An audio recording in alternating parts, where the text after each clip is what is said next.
Price lord brothers and sisters, இயேசு கிறிஸ்துவின் இனிய நாமத்தில் உங்களை வாழ்த்துக்கிறேன்.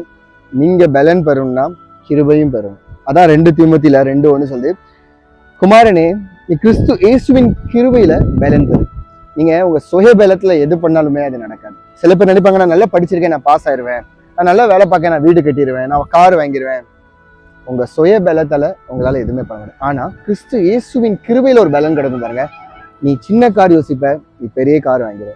நீ வெறும் ஆவரேஜா நினைச்சிருப்ப, ஆனா அதுக்கு மேல நீ உன் வாழ்க்கையில பெரிய காரியம் செய்ய. அதுக்கு கிறிஸ்து இயேசுல தான் நீ கிருபையில பலன் பெறணும்.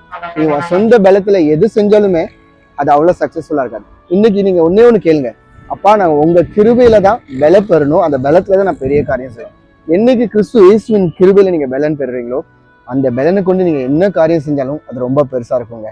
உங்க வாழ்க்கை சிறுமையா இருக்கக்கூடாதுன்னா நீங்க கிருபை பெறணும். கிருபை பெற்றிருக்கீங்கன்னா அந்த கிருபை ஒரு பலன் தரும். அந்த பலன் இயேசுடைய பலன். அந்த பலத்தால தான் நீங்க பெரிய காரியம் செய்யணும். ஸோ இன்னைக்கு ஒன்னே மனசுல வச்சுக்கோங்க, உங்க பலத்தால நீங்க எதுவும் செய்யக்கூடாது. இயேசு கிறிஸ்துவின் கிருபையின் பலத்தால பெரிய காரியம் செய்யணும். இதை ஜெபம் பண்ணுங்க, கண்டிப்பா நீங்க பெரிய காரியம் செய்வீங்க. இயேசுவின் நாமத்துல உங்களை ஆசீர்வதிக்கிறேன்.